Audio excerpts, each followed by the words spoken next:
Today, Russian forces have seen their armored might dwindle to the point where Ladas and civilian vans have become their last resort in conducting vehicle assaults. This startling shift reveals not only the staggering attrition of their mechanized reserves, but also a desperate gamble to keep their offensives alive. Over the past 3 years, Russians have lost an immense number of armored vehicles due to their intensive and prolonged offensive efforts, with Ukrainian military sources reporting that Russians have lost over 10,000 tanks and 21,000 armored vehicles. Recent statistics also show that Russian civilian and all-terrain vehicles make up an increasingly high percentage of these losses, an explanation for which can be found in the example of the now empty stockpile of MT-LB amphibious armored personnel carriers, as well as the dwindling stockpiles of everything else. Before the full-scale invasion, Russians had approximately 3,300 MT-LB vehicles in active service, with an additional 2,000 to 3,000 in reserve. Open-source researchers stated that over 3 years of intense fighting, geolocated footage confirmed the destruction of at least 1,483 of these vehicles. However, satellite images confirm that the storage locations of these vehicles are now empty, indicating that the actual number is likely double that, with the Russian pre-war stockpile completely emptied. This means that the iconic MT-LB will soon vanish from Russian service with no possibility of replacement in case of damage or destruction, as Russian stockpiles of other armored vehicles dwindle equally. In response, some Russian commanders have acted to conserve their decreasing reserves of armored vehicles at the expense of the lives of their soldiers, who have to advance without sufficient armored support. Regular Russian soldiers on the ground are forced to seek alternatives to mechanized vehicles, as moving across the open fields is suicide in the age of drone warfare. Russians initially procured Chinese military transport vehicles to compensate.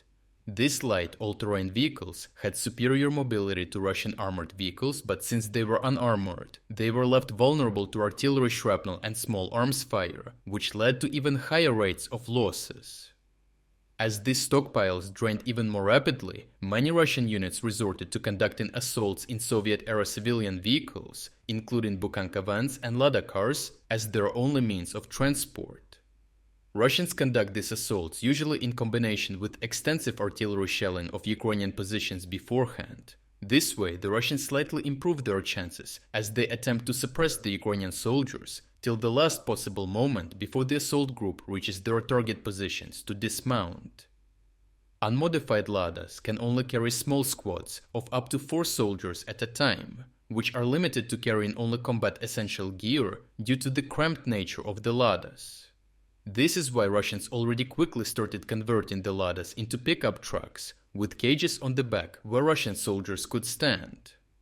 The other widely used Russian vehicles, Bukhanka vans, can carry up to 10 fully armed soldiers, and their 4-wheel drive allows for enhanced maneuverability and off-road capabilities. However, Russian shelling cannot suppress drone operators and artillery crews hidden deep in the rear, as these assaults are often dismantled by Ukrainian FPV kamikaze or reconnaissance drones correcting artillery fire on the assaulting Russian vehicles. Due to the lack of armor, even indirect artillery fire can eliminate whole squads of Russian soldiers through shrapnel flying hundreds of meters per second, or by simply igniting the exposed fuel compartments, as the Bukhanka vans have been noted to be akin to drive-in petrol bombs. Still, these civilian vehicles remain the only way Russians can quickly transport troops during an assault, with the alternative being to move the soldiers on foot if the unit commander decides to save armored vehicles for a future offensive. Overall, the Russians have reached new lows, increasingly using civilian cars and vans to conduct their assault due to a shortage of armored vehicles, especially in the Pokrovsk direction, where their attrition rates are the highest as they continue to attempt assaults despite their depleted offensive capabilities. However, as the Russian forces in other parts of the front line have and are suffering equally high losses, utilization of civilian cars for assault operations is increasingly occurring in other sections of the front as well, signaling a widespread deterioration of Russian combat capabilities. If you are against the invasion of Ukraine and you want to support the work that I am doing, consider subscribing to our own independent news website. Here you can find our exclusive strategic insights, comprehensive overviews of all fronts, and regular tactical analysis videos. By subscribing, you will not only show your support for this channel, but also help and defend independent journalism. The link to our website is in the description. Thank you for watching this report, and I appreciate everyone who stepped up to join us.